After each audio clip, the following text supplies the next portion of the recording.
एक पंडित काशी से पका आए, ब्याह हुआ, स्त्री आई, कई दिन हो गए। एक दिन स्त्री ने प्रश्न पूछा कि पंडित जी महाराज, ये बताओ कि पाप का बाप कौन है।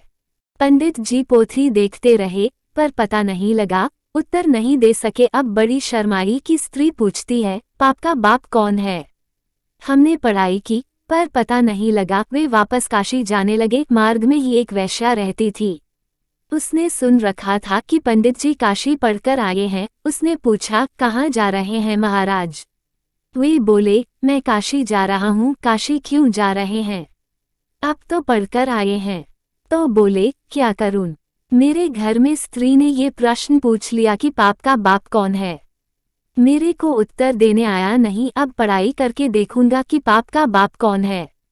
वह वैश्या बोली, आप वहाँ क्यों जाते हो? ये तो मैं यही बता सकती हूँ आपको। ये तो अच्छी बात है, इतनी दूर जाना ही नहीं पड़ेगा। आप घर पर पधारो, आपको पाप का बाप बताऊंगी। अमावस्या के एक दिन पहले पंडित जी महाराज को अपने घर बुलाया, 100 रुपया सामने भेज दे दिया और कहा कि महाराज, आप मेरे यहाँ कल भोजन करो। पंडित जी ने कह दिया, क्या हर्ज है, कर लेंगे। पंडित जी के लिए रसोई बनाने का सब सामान तैयार कर दिया। अब पंडित जी महाराज पधार गए और रसोई बनाने लगे तो वह बोली, देखो, पक्की रसोई तो आप पाते ही हो, कच्ची रसोई हरेक के हाथ की नहीं पाते। पक्की रसोई में बना दूं, आप पा लेना।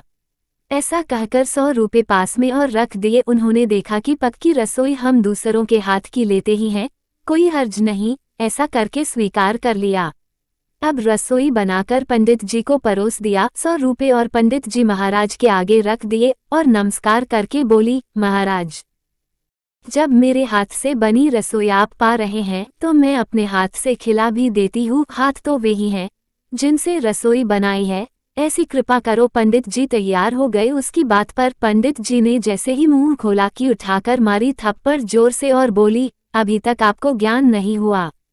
खबरदार, जो मेरे घर का अन्न खाया तो आप जैसे पंडित का मैं धर्म भ्रष्ट नहीं करना चाहती। ये तो मैंने पाप का बाप कौन है इसका ज्ञान कराया है। रुपए ज्यों ज्यों आगे रखते गए पंडित जी ढीले होते गए। इससे सिद्ध क्या हुआ? पाप का बाप कौन हुआ? रुपयों का लोभ। त्रिविध नरकस्येदम द्वारा नाशन मात्मना। गीता 16:21। काम, क्रोध और लोभ ये नर के खास दरवाजे हैं, पर उपदेश कुशल बहुतेरे जे आचरी ते नर न घनेरे। दूसरों को उपदेश देने में तो लोग कुशल होते हैं, परंतु उपदेश के अनुसार ही खुद आचरण करने वाले बहुत ही कम लोग होते हैं। मनुष्य ख्याल नहीं करता कि क्या करना चाहिए और क्या नहीं करना चाहिए। औरों को समझाते हुए पंडित बन जाते हैं। अपना काम जब सामने आता है तब पंडिताई भूल जाते हैं, वो याद नहीं रहती।